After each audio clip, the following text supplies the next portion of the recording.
On this edition of Geopolitics and Empire, we interviewed Todd Weaver, who is the founder of Purism, a company that produces computing devices that focus on software freedom, computer security, civil liberties, and internet privacy. We'll be looking at the work Purism is doing, which is working to protect privacy in the age of surveillance capitalism. And thanks for coming on to the podcast, Mr. Weaver. Oh, thank you very much for having me.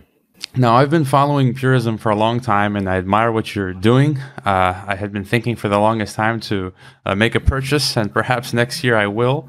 I had a bad experience with the Silent Circle Black phone. I had purchased their first edition, which they had stopped supporting, and now they are on their second. And I haven't been following them as closely.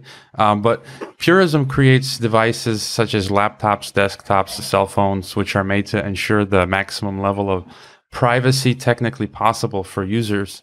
And before we talk about the actual hardware, could you tell us about why it was necessary for you to create such products? Because it seems we're living in an increasingly Orwellian world with echoes of dystopia. We see the things that are going on in countries like China with Snowden revelations. We see what's happening in the US.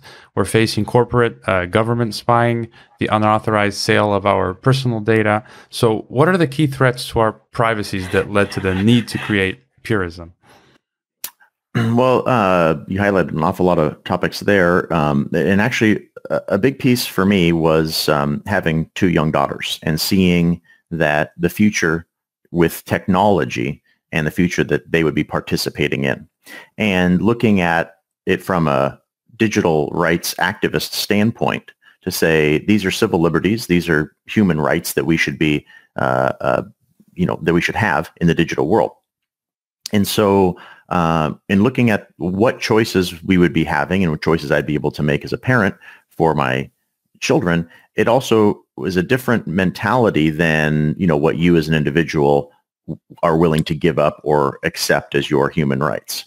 When you're a parent, of course, you're choosing to say, hey, what choices would I like to see for my children? And in that case, it became very clear to me that we're actually choosing convenience and giving up control. And one of the areas that I looked at was saying, you know what? I know how to do hardware. I know how to do software. I know I'm a huge digital rights activist. So I can combine all of those three things into products that respect society rather than exploit them by making them convenient. And so the catalyst for Purism was really the culmination of all of those pieces. And then I also knew from the business model that I could start with laptops.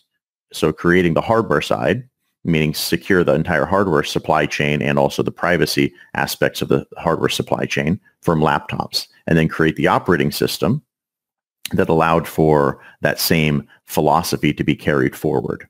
And then the last bit, of course, is services, which is something we're going to be launching next year, which are basically ethical services that avoid big tech. So the combination of hardware, software, and services is the winning combination to make a product that's convenient. And convenience is the number one way to have mass adoption of products that are ethical for society. And before we talk more about those, I think you call them the liberty services and the products that Purism offers, could you expand a bit about, I'm not sure if you coined the phrase surveillance capitalism, but a little bit more about what are some of the privacy issues that we face by Silicon Valley, big tech, as well as this surveillance capitalism? Mm-hmm. So yeah, surveillance capitalism, not a term that I coined. However, I certainly utilize it because it does highlight the issues with a lot of big tech. Now, big tech is the overall bigger term because it needs to incorporate Apple and Microsoft and a few others that dabble in surveillance capitalism, but it's not entirely their business model. So the issues around big tech in general is that they advance technologies with the intention of controlling society.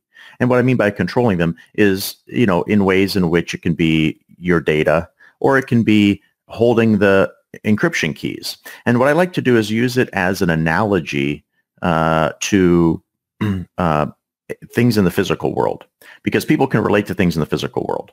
In the digital world, it's harder for people to grasp the concepts because it's sort of like, oh, it's this other thing that I go into, whereas they should be treated as the same, right? Digital rights should also be just human rights. And so in the physical world, if you look at the exploitation of history, and we apply those same things to the digital world, such as if you own your home, then you can own the keys to your home, which means you can have rights around that property. In the digital world, especially with the smartphones, that you don't own those devices. You rent them from Google or from Apple. And Google or Apple owns the keys to that device, which means that you, as a human using those devices, you can never truly control it and own it. And instead, those corporations do, which comes from, where if a government decides to ask for the keys to the device, they'll actually go to Apple or Google to get them. So in that case, you're renting a hotel room as opposed to owning your home. And that control is something that, as society, when we start to look at these things, it's you need to care about your human rights in the digital world, and a big piece of that is privacy and privacy protection. And when you say that we need to care about our digital human rights, how do you respond to people who say, I have nothing to hide? Well, utilizing that same analogy, so I have nothing to hide is a great marketing term from big tech, right? Because what they're doing is they're putting you on the defensive. And instead, you need to look at that and saying, well, what do you have that you'd like to protect, right? And so by using that same analogy to the home would be if big tech were to say, well, we should be able to come on your property at any point in time and inspect everything within your house at any time we'd like. And of course, as a society, we would be up in arms. So let me give you another analogy that carries that same weight, is that if somebody were to come to your home and were to put a camera on your bedroom window and a microphone that's recording everything that's going on, you would call the authorities and say there's trespassing. Someone has put up a camera and is recording everything they're doing. The authorities would come out to your location, and they would then start an investigation. A case would be opened, right? Laws would be broken. People could go to jail. In the digital world, all of that happens all the time, and nobody isn't up in arms about it because it's saying, hey, you have nothing to hide. But if you put it in the same context, you realize that actually, you know what? I might not say that I have anything to hide, which is probably true. However, I do want to protect my privacy. I don't want cameras in my bedroom and recording everything I'm doing because that's an invasion of my privacy and my human rights. So we need to establish that it's the same thing in the digital world because it is. And talking about this balance between comfort and security, I was telling one of my coworkers today that I was telling them about Purism and Librem, and they took a look at it, and they were saying they're really comfortable with their Apple or Microsoft product or whatnot. And it's really this balance between comfort and security, where most people choose comfort over a cumbersome security protocol. And so how do you get more people to pay attention to the security aspect and be willing to take a few extra steps to protect their privacy? Yep. So the history of digital rights has been a story of give up some convenience to respect your rights. And that's fine for activists. It's not fine for society. And what Purism is doing is making sure that the products are as convenient, or even in some cases more convenient, than the proprietary right stripping alternatives. So what we're doing is when you look at a laptop, it's seen as more, you think about it more like purchasing a car, is that there's just different brands, but it allows you to, different brands of, so it's not a different process of learning something new. What you're doing is you're just, maybe learning the few things that are different. But what Purism does is takes away all of the surveillance capitalism. It takes away all of the tracking and makes the device secure by default. So you can just open up the laptop and begin using it knowing that you're completely protected. So the convenience is the way that we actually solve the problem. So when somebody's looking at, oh, here's a laptop versus, let's say, an Apple or a Dell or HP, what they're looking at is to say, this one just respects me, but it allows me to participate in digital society the same way I would normally. And that convenience is the piece that makes it why we're growing so rapidly, is because people realize they can just purchase our products and just simply use them knowing that they're protected.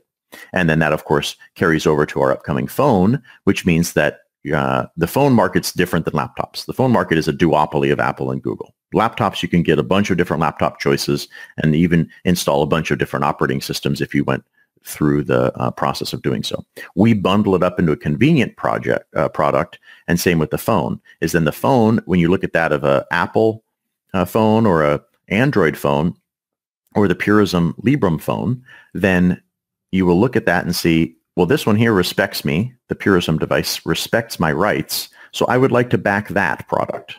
And then we can actually change society for the better by actually creating convenient products.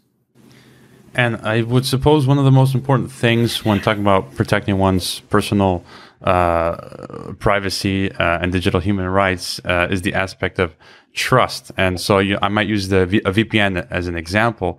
No one can know when you choose a VPN company, you won't know for certain whether or not that company are logging your internet use. You just have to kind of trust them. And, that was one of the things with Silent Circle when I bought their black phone, that I trusted them, and I still view them as a trustful company. And I would think I like see what you're doing, and I trust Purism as well, and especially because you go to this extra length. You call yourself a social purpose corporation. First and foremost, could you talk about that a little bit? Sure. So I'm going to touch on the two topics you brought up. The first is trust. So trust is something that a lot of companies do through marketing.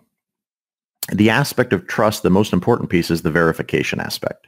So what Purism does, which goes above and beyond any just sort of trust us, which of course we can say, but we say verify our claims. And the verification piece is really, really important because the verification proves your trustworthiness. So when if we look at as you're bring up the examples of Silent Circle or Apple or any other company who says, hey, we're secure or you should trust us, any of those claims should be able to be verified.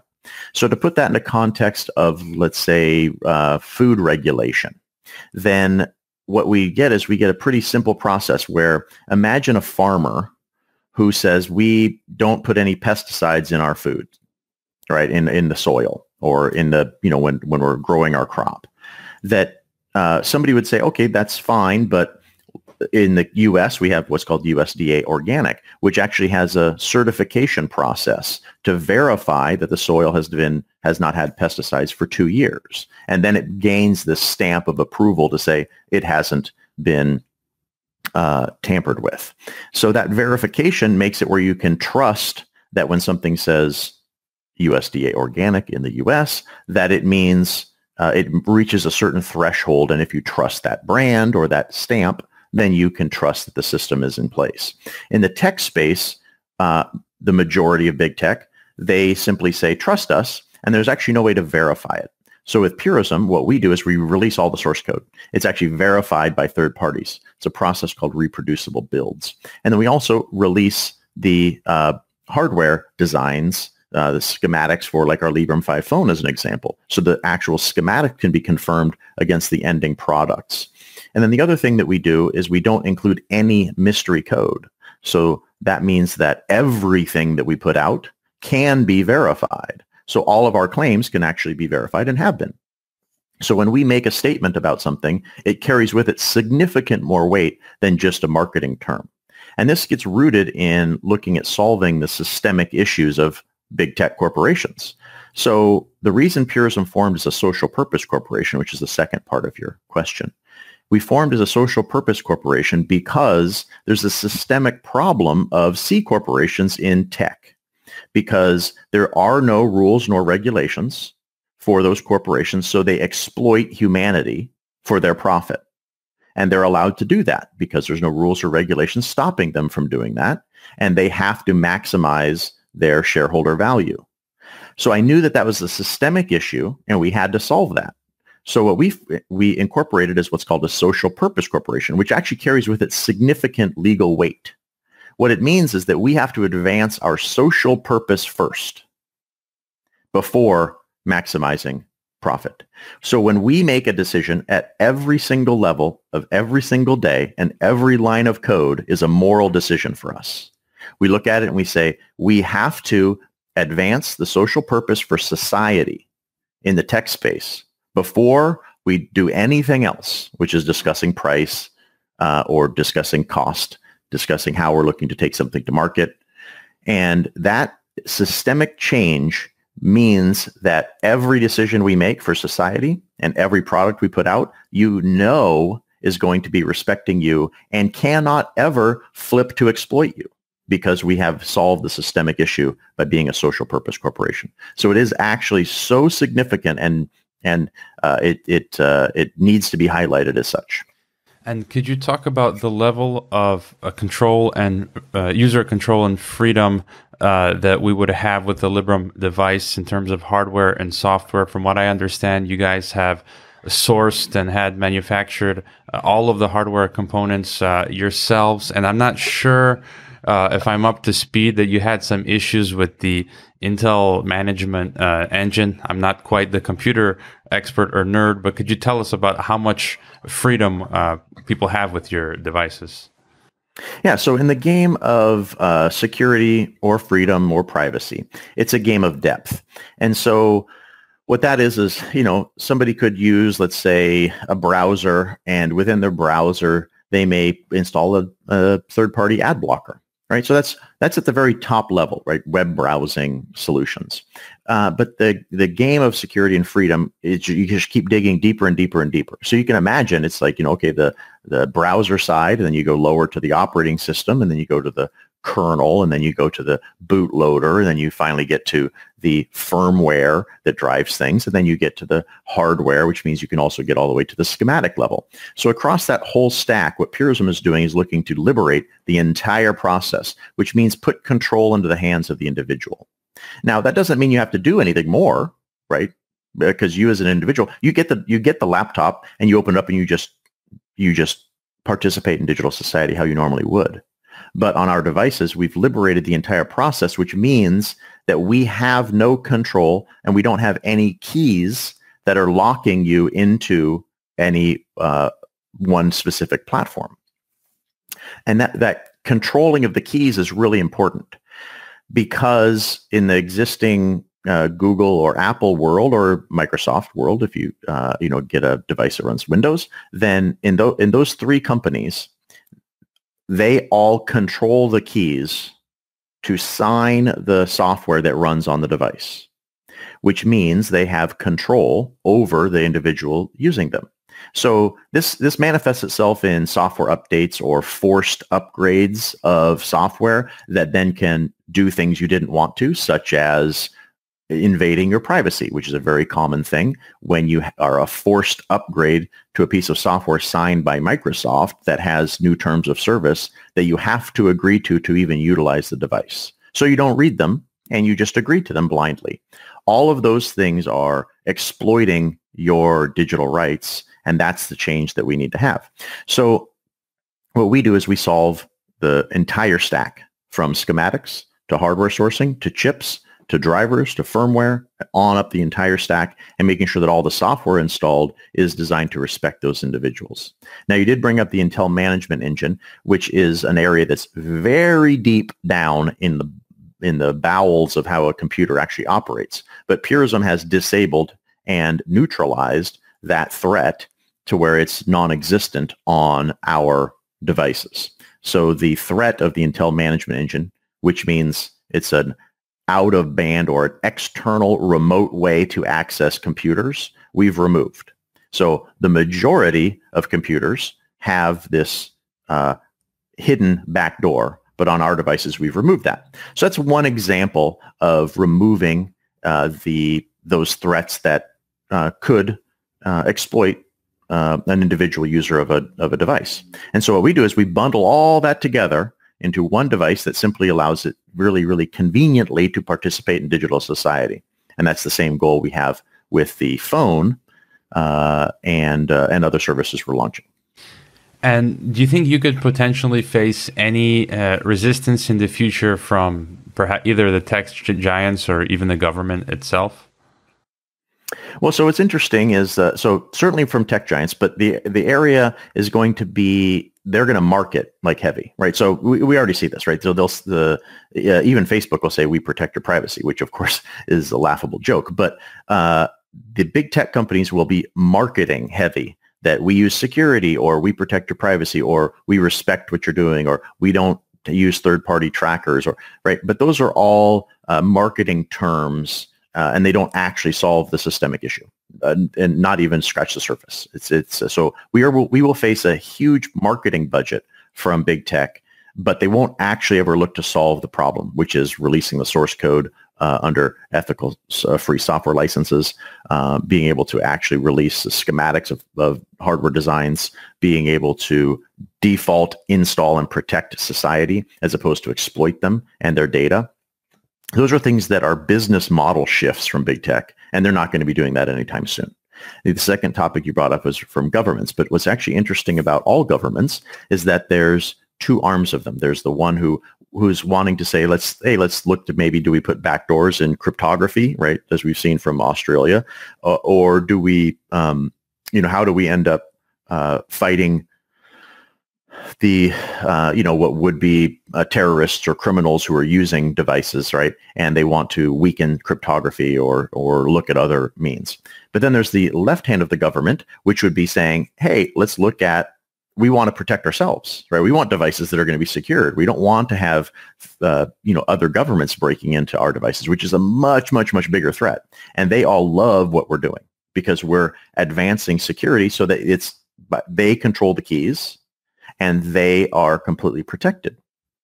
So in the case of governments, we don't have governments who are disliking what we're doing, because in the end, we're protecting society. And that's a good thing, because it also allows those businesses or governments to protect themselves. And that's a much more important line item on their agendas than it is to try and weaken encryption or put backdoors into things. And so let's talk about the future of Purism. I believe in April, May, in the spring, the Librem phone is finally coming out.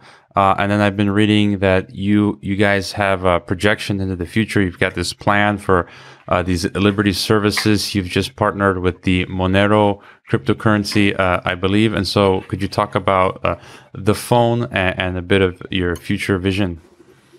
Yes. Okay. So we have, in the phone market's a complete disaster for society. It's a duopoly from Apple and Google. And so there's, what we need is an alternative. And Purism led the charge here by saying we run a crowdfunding campaign that we want to create a phone that's not Android or iOS, that runs a completely liberated and free software stack, and utilizes ethical and free services that respect society. So we have to get away from the duopoly.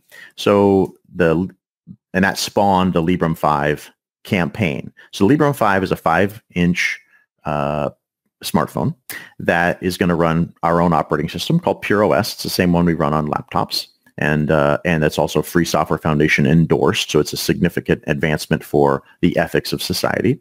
And initially, it would allow you to do the things that you require, such as making phone calls, encrypted calling, VoIP calling, chatting with people, SMS messaging, web browser, email. Right, that's the core of what we're going to deliver, because this is a significant change that we have to make as an overall platform. And then we have so much momentum behind it that new applications are being written on a weekly basis. And so we get to start seeing more and more of those application suites being filled out. Then one of the key pieces that's been missing in this overall, digital rights movement is the bundling of convenient services. So the issue with social media or cloud storage or VPN or chatting programs is that they all are provided from centralized big tech companies. And so and there's no way to verify those claims. And what we need to do is have decentralized services, but decentralized is a really tough thing to make convenient. So with Liberty, what we're actually doing is creating a bundle where it's email, chat, social media, cloud storage, VPN, that gets bundled up into one account that you have that's cross-platform. So you can still use it on Android or iOS, but of course it's going to be running natively on the Librem 5 as well. And then what that allows is for you to have the ideal situation, which is a completely liberated technology stack from Purism, but you can still participate in society by communicating to those who are on not liberated devices, such as Apple or Google devices. So the combination of what Purism's doing, from Librem hardware, PureOS as operating system and software, and then Liberty as these ethical suite of services, gets it where the convenience for anybody in society can just simply be to use our devices and know that they're protected and respected. And I had a question about the phone because, when I bought my Silent Circle Black phone some years ago, that was actually my first smartphone. I had been using a dumb phone, the Motorola Razr, for a long time before that. And I didn't have so much knowledge. And the first Black phone didn't have a Google Play Store, which, obviously would make it more secure. But then I found very limited. Most people that we know use the Apple Store, the Google Play Store. And how would it function with the PureOS system? Would you just have to kind of, if you value security and privacy more, just cold turkey go off and use all of the Liberty services and these apps that are being developed, and just get used to that and stop using the Google Play? Or how does that work? I mean, if there are some apps that you like to use but they're not available. Mm-hmm. Yeah. So the issue you bring up is obviously just this sort of like number of applications issue. And so the simplest answer is that initially we're delivering the 5 core things that people want. And everybody's going to have a single application that they would really like to see, and it's not going to be available. And so in those cases, what we have to do is we have to take a strict stance of we are changing the ecosystem, but what we're doing is we have such active development because there's so many people that want this, that those applications are coming. So in the case of if you were to pick a certain application, let's say it's like a ride-sharing application or a stargazing application, that in each of those cases, initially you can use your web browser to then sign in to whatever service you'd like until that application becomes part of the PureOS store. So what we have is we have an app ecosystem. It has already many hundreds of applications in it. And there's the overall developer community is solving the number of applications issue because it's about momentum. So we don't suspect that we are going to solve everybody's possibility of what application they'd like to see. But what we have done is created the hardware and the software and the ecosystem that it accomplishes the majority of what they'd like to do as soon as the phones ship, with a platform that gets them to what they need to do over time. So it's actually backing a movement than it is saying this is just a product that they could use today and they're done with it. And backing that movement is important because we're talking about digital rights from society. I guess one of my final questions would be, looking forward into the future, how hard do you think it will get to protect one's privacy in the future? Because it seems it'll continue to very much be a struggle as technology develops and states and corporations and big tech gain more power. Are you more optimistic with the movement you're building, and what are your thoughts? I'm very optimistic, but of course that's also just in my nature. But let me put a fine point on that. I am all for advancing technologies, and there's never a time where I think we should be trying to live in a yurt or, back away from advancements with technology. What I'm looking at is saying the advancements with technology can be done morally. So every line of code being written can be considered to be, am I doing something that's moral and doing something that's good for society?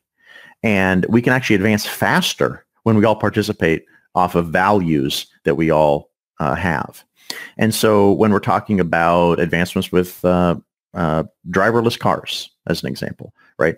When we're writing advancements with driverless cars and artificial intelligence and all these other areas, that if we come at it from values we'd like to see in society, then everything will be great.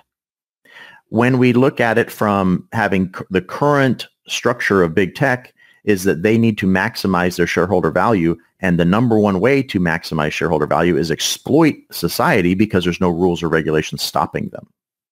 So the way to solve the problem is not just what Purism's doing by putting out products that are respectful of society, but also to establish what those rules are that we would like to see, which are just value-based, such as saying we'd like to see the software all released under free software licenses so we as society can verify that it is actually ethical. We'd like to see that there's data retention policies. So that way, if somebody's, the authorities are taking a camera and scanning everybody's license plates, that's only kept for a short period of time. It doesn't need to be kept permanently. And so establishing these sane rules, which we actually call Purist Standard, and we have them written out, is something that we're actually pushing with regulators as well, just to let them know these are things that people do care about. These are values we'd like to see in digital society. And if we were to establish those values, then big tech would have to conform because those are rules and regulations that we as society would like to see. So Purism's hitting this on all fronts. We are creating products that are convenient, that solve the problem of these digital rights. We are also educating policymakers and society about what those rights are and what are the concerns that they have around them. And we're trying to write and modify the existing rules and regulations to allow for the consideration of what we'd like to see in digital rights for society. All right. We'll end it there. And again, thanks, Todd, for your time and the entrepreneurial initiative you've taken with Purism. I know it's not easy to build something like this, but you guys are advancing, and it seems pretty quickly. And I hope you're very successful. And hopefully I'm a customer in the near future. And I urge listeners to go out and check out these laptops. You have a desktop, I believe, and the cell phone that's coming out in the spring. Excellent. Thank you so much for having me.